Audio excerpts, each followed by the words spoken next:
اعوذ باللہ من الشیطان الرجیم، بسم اللہ الرحمن الرحیم۔ آج ہی ہم موقع کی مناسبت سے یہ 9 محرم ہے آج، تو میں نے کہا تھوڑا سا اس کا جو اصل ہے وہ ہمیں پتہ ہونی چاہیے۔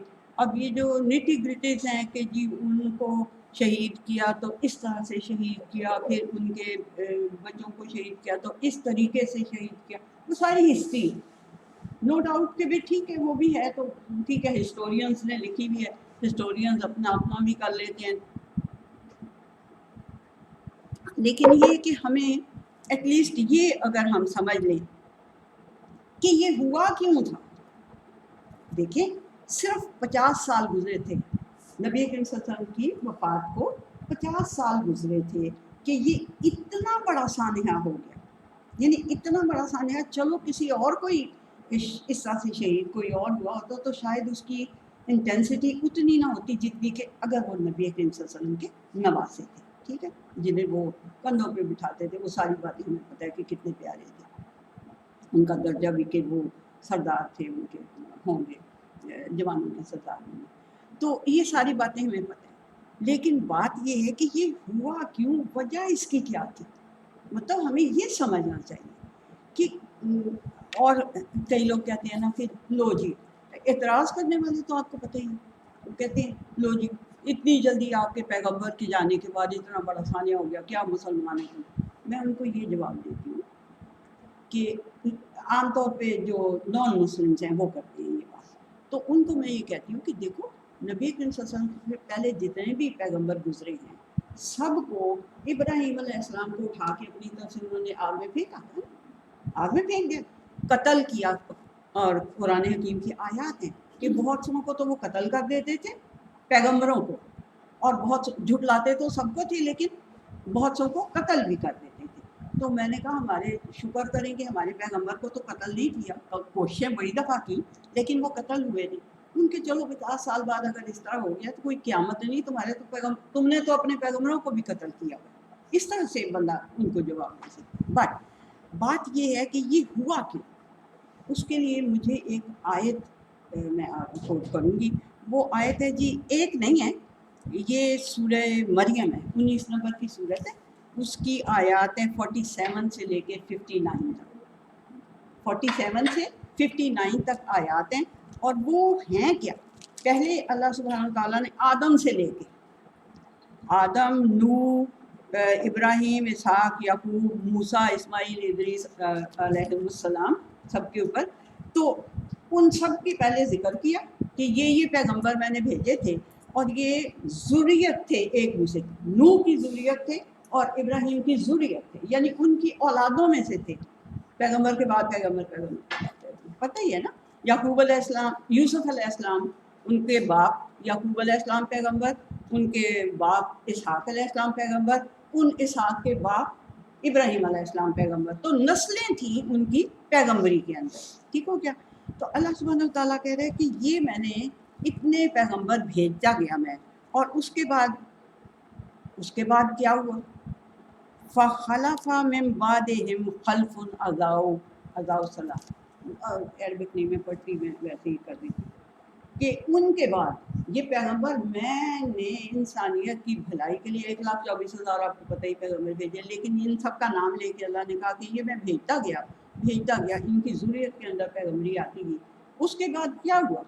اس کے بعد خلف، ان کے آگے جو لوگ آئے، ان کی جو آگے جنہوں نے ان کو ایک طرح سے وائس گرنسی جن کو ملی، انہوں نے کیا کیا؟ انہوں نے اضاعوا الصلاۃ، انہوں نے جو اللہ تعالیٰ کے ساتھ تعلق جوڑنے کے لیے جو بھی ان کو دیا ہوا تھا، اب کوئی یہودیوں کی نماز ہماری کیا کی تو نہیں ہے نا، نہ ہی عیسائیوں کی نماز ہماری کیا کی ہے، تو ہم اس کو اگر نماز کہیں گے صلاۃ کو تو وہ پھر تھوڑا وہ ہو جائے گا، کم ہو جائے گا اس کا مطلب، یعنی جتنے بھی تھے انہوں نے اللہ کے ساتھ جو تعلق جوڑنے کا ایک طریقہ ہے سکھایا، وہ اللہ نے ہمیں بھی سکھایا، یہودیوں عیسائیوں کو ان کا طریقہ سکھایا، حتیٰ کہ پرندوں کو بھی سکھایا ان کی نماز کا طریقہ، تو اس کو انہوں نے بھلا دیا، ضائع کر دیا، ضائع کر دیا اس صلاۃ کو، اس اللہ تعالیٰ کے ساتھ تعلق جوڑنے کے طریقے کو وہ انہوں نے ضائع کر دیا، اور کیا لگے کس کے پیچھے؟ شہوات کے پیچھے لگ گئے۔ شہوات کیا ہوتی ہے؟ لسٹ، اپنے جو دل کی خواہشات ہوتی ہیں ان کے پیچھے لگ گئے۔ اب اس میں سب سے بڑی آپ کو یہ کوٹ کرنے کی آپ کیا سمجھیں کیا ضرورت ہے اس موقع پہ؟ اس موقع پہ یہ ضرورت ہے اس آیت کو کوٹ کرنے کی کہ جو اپنی لسٹس کے پیچھے لگتا ہے، اور سب سے بڑی جو لت ہے انسان کو وہ حکمرانی کی ہے۔ حکمرانی کی لت سے بڑی لت کوئی نہیں ہے۔ حکمرانی میں وہ نشہ ہے جو کسی شراب میں نہیں۔ تو جو وجہ تھی اس کی وہ یہ تھی کہ انہوں نے امیر معاویہ کون تھے؟ بدری صحابی تھے۔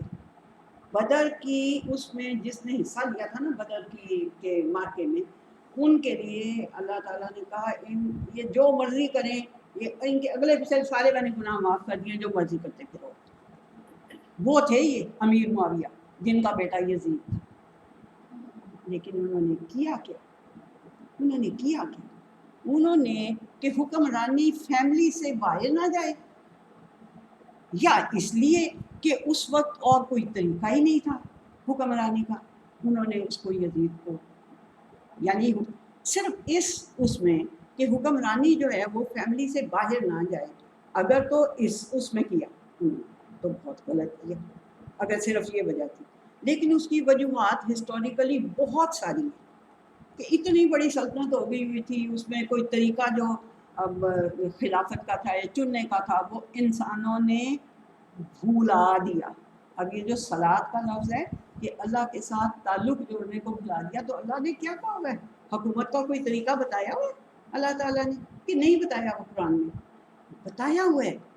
اور سب سے بڑی اس کے اندر سب سے بڑا جو پوائنٹ ہے وہ یہ ہے کہ امرہم شورا بینہم، ان کے جو کام کرنے ہوتے ہیں نا انہوں نے بڑے بڑے جو حکومت نے، وہ آپس کے مشورے سے کرتے ہیں۔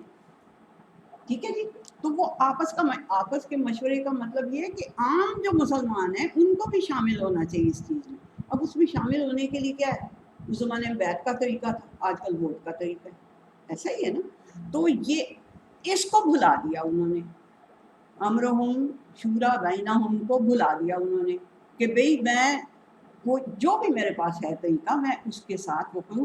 عمر رضی اللہ تعالیٰ نے ابو بکر کی کیسے خلافت ہوئی وہ بھی پتہ ہے آپ کو، عمر رضی اللہ تعالیٰ نے ان کے ساتھ، تو انہوں نے کیا ایک یعنی کہ ایک کمیٹی ٹائپ کی بنا دی عمر رضی اللہ تعالیٰ نے 6 بندوں کی کہ بھئی میرے خیال میں یہ بندے جو ہیں یہ بہتر ہیں، ان میں سے کسی ایک کو آپ کر لیں۔ انہوں نے یہ کچھ نہیں کیا، یہ جو شورا تھی مشورہ تھا وہ بھلا دیا انہوں نے، اپنا یزید کو بنا دیا۔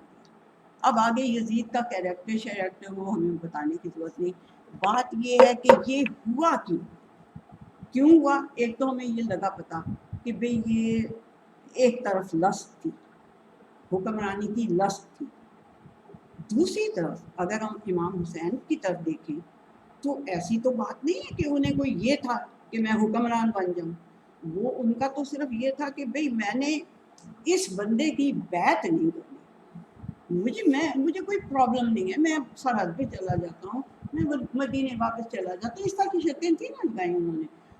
ان کو کوئی یہ نہیں تھی کہ میں ضرور میں حکمران بن جاؤں، لیکن اس کو یزید کو یہ فکر تھی کہ یہ بندہ جو ہے نا یہ اگر یہاں پہ رہا تو پھر مائنس حسین ہونا چاہیے، جس طرح آج کل کہتے ہیں کہ مائنس فلانا بندہ تبھی پھر یہ گورنمنٹ چلے، تبھی ہمارا ملک بچ سکتا ہے نا۔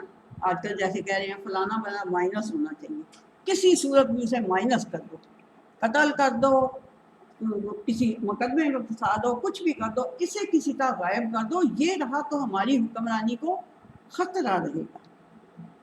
بات سمجھ میں آئی کہ نہیں آ رہی؟ کہ تو انہوں نے اس نے یعنی کہ ایک ویک گورنر تھا، بیسک وجہ اس کی یہی بنی کہ یہ تھے، اور ایک جو اینڈ پہ مجھے بات سمجھ میں آئی ہے ساری ہسٹری پڑھ کے، سارا کچھ ان کے بہت زیادہ وہ کر کے کہ باقی تو ہسٹری ہے، ساری چیزیں تو ہسٹری ہیں، لیکن جو اللہ تعالیٰ نے بتایا ہوا ہے اس کی نگیشن ہوئی، ٹھیک ہے. اس نے اپنے امیر معاویہ نے یہ نگیٹ کیا کہ شورا بہن ہوں، اس کو نگیٹ کیا اور اپنے بیٹے کو وہ کر دیا. وہ چاہے وہ انہوں نے اپنے اگر دل کی خواہش سے کیا، اور پھر اس کے بعد سارے جتنے بھی ہیں سارے موروثی ہوئے. سارے یہ جتنی ہماری قوم میں عباسی، امیہ کیا، عباسی کیا، فاطمی کیا، سارے جو ہیں ان میں موروثی سیاست چلتی رہی نا. لیکن موروثی سیاست نہیں چلنی چاہیے، غلط چیز ہے وہ، ٹھیک ہے نا. نہیں تو نبی کریم صلی اللہ علیہ وسلم کہہ دیتے کہ بھئی میرے بیٹے کو بنا دینا، ان کو حسین، امام حسین کو یا امام حسن کو، ان کو بنا دینا میرے بعد رولر نا. وہ نہیں صحیح چیز ہے. انہوں نے اس کو، تو اب یہ ہوا کہ ایک تو یہ ہم یہ کہتے ہیں ہم کہ جی جس کے ساتھ نسبت ہوتی ہے وہ بہت، نسبت جو ہے اس کا بڑا فرق پڑتا ہے. نبی کریم صلی اللہ علیہ وسلم کے نواسے کا رتبہ کہاں ہے، اور عام جو ہے بندہ اس کا بہت کم ہوگا اس کی نسبت. لیکن نسبت سے یہ نہیں ہے مراد کہ بھائی اگر امیر معاویہ جو ہیں وہ بدری صحابی تھے تو ان کی نسبت سے ان کا بیٹا بھی وہ اتنا ہی قابل احترام ہونا چاہیے. نہیں، اگر وہ اس قابل نہیں تھا تو ان کو نہیں چاہیے تھا اس کو بنانا. He would have done something. But یہ بہت ہی ڈبیٹیبل چیز ہے. جو مجھے سمجھ میں آئی ہے بات وہ یہی صرف سمجھ میں آئی ہے کہ ایک تو وہ انہوں نے اللہ کے احکام کو بھلایا، شاید انہوں نے اپنی لسٹ کو، اپنی دل کی خواہش جو ان کی تھی کہ فیملی کے اندر رہے، ٹھیک ہے، انہوں نے اس کو اڈاپٹ کیا. اور تیسری بات یہ ہے کہ یہ جو بیسک مجھے بات یہ لگتی ہے کہ جو تھے امام حسین علیہ السلام، ان کی جو پیچھے لڑی چلتی ہے نسبت کی، وہ جاتی ہے. نبی کریم صلی اللہ علیہ وسلم کے فادر کا نام عبداللہ تھا نا، اور ان کے فادر کا جو تھے وہ ان کو بنو ہاشم کہتے ہیں. نبی کریم صلی اللہ علیہ وسلم کو ہاشمی کہتے ہیں، بنو ہاشم تھے. اور یہ جو امیہ تھے یہ بنو حرب تھے. اب ہاشم کا مطلب کیا ہوتا ہے؟ ہاشم کا مطلب ہوتا ہے ایک وہ بڑا سا بناتے تھے شوربا ٹائپ کا، سوپ ٹائپ کا، اور اس میں روٹی جو ہوتی تھی اس کو توڑ کے بھگو کے ڈالتے تھے، وہ حاجیوں کو پیش کرتے تھے. یہ جو ان کے ہاشم، جو جن کو جن کی سے پھر بنو ہاشم چلے، وہ جو ہاشم تھے، ٹھیک ہے، عبد المطلب کے بیٹے. نہیں سوری عبد المطلب کے بیٹے نہیں تھے، عبد المطلب کے ہاشم جو تھے عبد المطلب، ہاں ٹھیک، اچھا وہ ان کے بیٹے تھے. تو وہ جو تھے وہ یہ کام کرتے تھے اور نہایت یعنی کہ اس کے ساتھ خلوص کے ساتھ حاجیوں کی خدمت کرتے تھے. اور ان کو اس لیے ان کا نام کچھ اور تھا ان کا. ہاشم اس لیے پڑ گیا کہ ہاشمہ کا مطلب ہوتا ہے روٹی کو سوپ میں بھگو کے دینا اور کھانا، خود کھانا بھی اور لوگوں کو بھی دینا. تو اس لیے ان کا نام ہاشم پڑ گیا کہ وہ انسانوں کی خدمت کرتے تھے. اور حرب کا کیا مطلب ہے؟ حرب کا مطلب ہے لڑائی.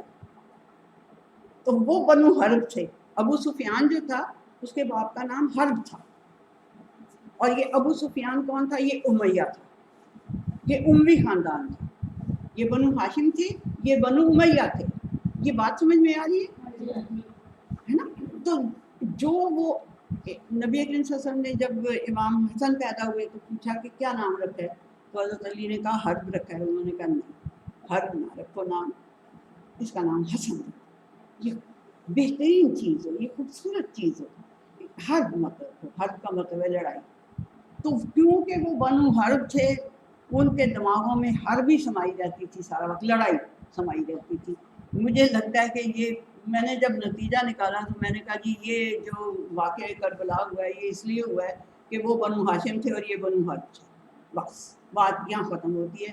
باقی یہ کہ یزید نے ظاہر ہے اگر وہ جو گورنر تھا کوفہ کا وہ تھوڑا سا ڈھیلا تھا، ذرا نرم مزاج تھا، اس نے وہاں اس کو ابن زیاد کو لا کے لگا دیا تاکہ جا کے اچھی طرح. اس نے پھر وہی جو مور لائل دین کنگ ہوتے ہیں، اس نے پھر ان کی کوئی بھی بات نہیں مانی امام حسین کی کہ بھئی مجھے جانے دو، میں اس کی بیعت نہیں کر سکتا. اب دیکھیں اگر وہ امام حسین اس وقت اس یزید کی بیعت کر لیتے تو سارے مسلمانوں کے لیے یہ ایک کرائٹیریا بن جاتا کہ جی اگر نبی کے نواسے نے اتنے غلط آدمی کی بیعت کر لی تھی تو ہم بھی کسی غلط آدمی کو ووٹ دے سکتے ہیں، ہم بھی اس کو چن سکتے ہیں، ٹھیک ہے۔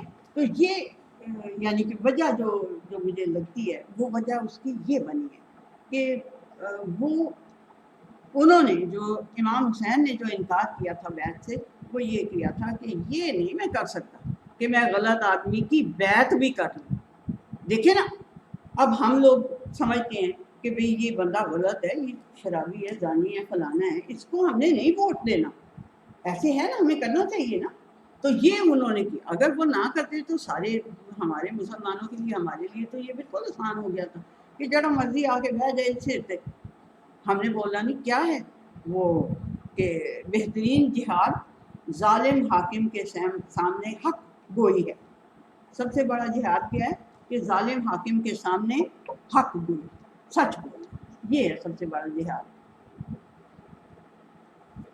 تو امام حسین سے ہم یہی ایکسپیکٹ کر سکتے ہیں نا کہ وہ سب سے بڑا جہاد کریں گے، وہ تو نہیں یہ کریں گے کہ اگر انہوں کی کوئی لڑائی کی نیت ہوتی تو وہ کوئی فوج لے کے چلتے ساتھ، بہت سے لوگ ان کے ساتھ تھے، لیکن وہ کوئی فوج نہیں لے کے چلے، وہ صرف اپنی فیملی کو لے کے آ رہے تھے، اور آ بھی اس لیے رہے تھے کہ کوفہ کے لوگ انہیں بلا رہے تھے، کہہ رہے تھے کہ سر جی آپ ادھر آ جائیں، ادھر آپ، مطلب کہ یہ ہم اس سے تنگ ہیں، یہ غلط بندہ ہے بالکل، اس کی ہم حکومت نہیں چاہتے، تو آپ آئیں، ہم آپ کی وہ کر لیں گے۔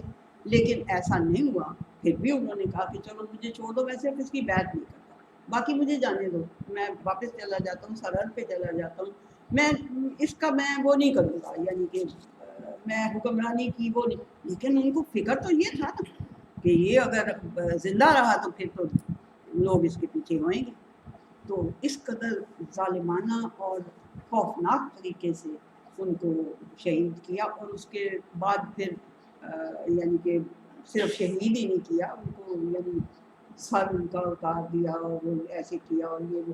اب یہ ساری ہسٹری ہے، بڑی دکھ کی ہسٹری ہے، بہت زیادہ دکھ کی ہسٹری ہے، جب بھی پڑھیں آنکھ کے آنسو نکلتے ہیں، لیکن اس کا ہمیں سبق کیا ہے؟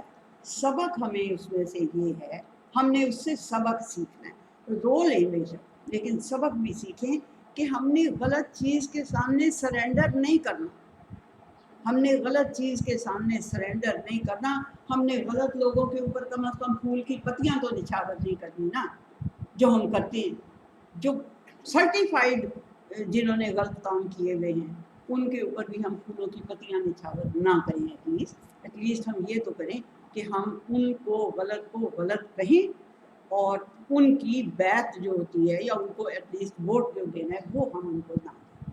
یہ ہمیں سبق ملا ہے، اور وجہ اس کی میرے خیال میں وہ بنو ہاشم ہے اور وہ بنو حرب ہے، یہ وجہ ہے کہ وہ انہوں نے لڑنا ہی لڑنا تھا، جو مرضی ہو جاتا، اور یہ بنو ہاشم جو ہیں شریف تھے، انہوں نے اپنا سر دے دیا، لیکن وہ نہیں کیا، ان کو قبول نہیں کیا ان کی اس غلط حکومت۔ تو یہ جی تھا آج کا ہمارا لیکچر، یہ 18 منٹ کا ہے، 19 منٹ کا کافی ہے، مطلب جو میں بات سمجھانا چاہتی تھی، ورنہ تو اس کو جتنا مرضی پھیلائیں جی، کہ یہ کہیں ان کی ساری پکڑ کے لے کے آئیں وجوہات، پھر وہاں سے چلے قافلہ کہاں رکا، کہاں کیا ہوا تھا، یہ تو پھر ساری یہ جو ہو رہا ہے، جو لوگ کر رہے ہیں، یہ شیعہ ہیں، کیا کیا آپ بناتے ہیں، ہاں جی، وہ یہ دیکھیں، یہی تو میں کہہ رہی ہوں کہ ہمیں ان فروئی باتوں کے اندر نہیں جانا چاہیے، ہمیں اس کی جو تھیم ہے، جو اس کی ہاں جی جو اس کی تھیم ہے، تھیم وہ یہ ہے امام حسین کی، وہ کیا اقبال نے کہا ہوا ہے کہ اسلام زندہ ہوتا ہے ہر کربلا کے بعد۔ بات کی وجہ اس کا مطلب کیا ہے؟ مطلب یہ ہے کہ کربلا کا جو واقعہ ہے وہ یہ ہے کہ اسلام زندہ ہوا واپس، بات یعنی یہ ہوا کہ پھر بھی لوگ، اب ان کے زمانے میں کتنے بڑے بڑے صحابہ بیٹھے ہوئے تھے، صحابہ بیٹھے ہوئے تھے، صحابہ زندہ تھے کئی، لیکن کچھ نہیں کر سکتے تھے، کیونکہ اس نے جو دبایا ہوا تھا اور غاصبانہ جس کو کہنا چاہیے اور غالب ہوا تھا وہ، تو پھر اس کے آگے وہ چپ کر کے بیٹھے رہے، کچھ نہیں کیا انہوں نے۔ لیکن سبق ہمیں یہ ملا کہ ہم نے ایٹ لیسٹ بیت نہیں کرنی اس کی جو کہ غلط ہے. اور یہ جو بیٹے یہ جو آپ کہہ رہے ہو نا شیعہ کیا کیا کرتے ہیں اور سنی بھی بہت کچھ کرتے ہیں، اس لیے ہاں جی سنی بھی بہت کچھ کرتے ہیں، اس چیز کو تو ہم نے ڈسکس نہیں کرنا میری جان. ہم نے یہ کہنا ہے کہ ہمیں اتنی بڑی قربانی سے سبب کیا ملا. ہم نے یہ سیکھا صرف اتنی بڑی قربانی جو انہوں نے دی اس سے ہم نے سبق کیا سیکھا، یہ بس ہم نے دیکھنا ہے. تو یہی بس میرا آج کا تھا کہ تھوڑا سا میں اس کے اوپر وہ کروں کہ سبق کوئی چیز رہ نہ گئی ہو میرے سے. ہاں یہ جو تم نے کہا نا اس کے لیے میں نے بہت بڑا یہ لکھا تھا کہ ہمیں ججمنٹل نہیں ہونا چاہیے کسی کے لیے. دیکھیں ایک عورت ہے اس کا دل بہت نرم ہے، اسے بہت سے دکھ دنیا کے اندر ملے ہوئے ہیں، تو وہ جس دن 9 محرم ہوتی ہے یا 10 محرم ہوتی ہے اس کو اپنے سارے غم یاد آ جاتے ہیں. اشجا یا بیاسو شجا، ایک جو زخم ہوتا ہے وہ دوسرے زخم کو ابھارتا ہے، یہ عربی کیا وہ محاورہ ہے ایک طرح سے. تو وہ اس کو بہت زیادہ اپنے دکھ سارے یاد آ جاتے ہیں، ان کا دکھ دیکھتے تو وہ بہت زیادہ روتی ہے. تو ہمیں اس طرح ججمنٹل نہیں ہونا چاہیے کہ یہ دیکھو یہ شیعہ ہو گئی ہے، یہ فلانی یہ رو رہی ہے، یہ نہیں ہمیں کرنا چاہیے. ایسی بات ہے نا. اور اگر کوئی وہ سن رہی ہے اپنا یہ جو کیا کہتے ہیں مجلس یہ جو ہوتی ہے نا، اگر کوئی مجلس سن رہی ہے تو وہ ہم بھی مجلس ہی بیٹھے ہوئے ہیں. مجلس کا مطلب ہوتا ہے بیٹھ کے کسی بات کو سننا. اگر وہ سن رہی ہے تو ہمیں ججمنٹل نہیں ہونا کسی کے لیے. ہم نے یہ نہیں کہنا کہ یہ غلط کر رہی ہے، ہم نے یہ نہیں کہنا کہ میں ٹھیک ہوں اور یہ غلط ہے.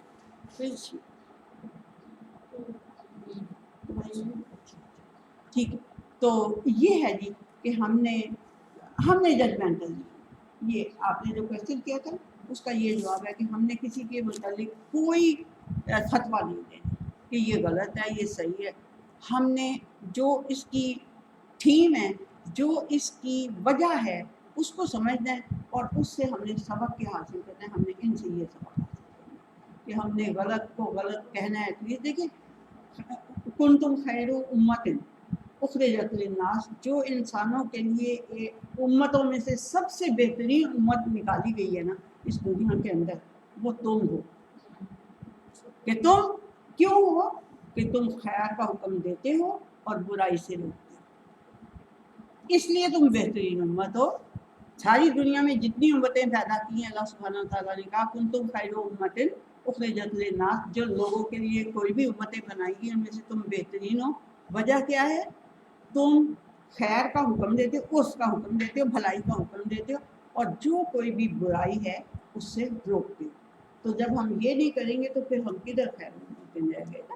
تو بات یہ ہے کہ ہم نے کسی کے لیے ججمنٹل نہیں ہونا، اپنے آپ گریبان میں دیکھتے رہنا ہے، جانتے رہنا ہے اور اپنے آپ کو درست کرنے کی کوشش کرنی ہے. اور جتنا ہو سکتا ہے کہ کسی کو اگر ہم بیٹھ کے یہ آپس میں ایک دوسرے سے کوئی بات ڈسکس کر رہے ہیں یا سن رہے ہیں یا بتا رہے ہیں ایک دوسرے کو، بس اتنا کر رہے ہیں. تو ٹھیک ہے جی، پھر اللہ حافظ.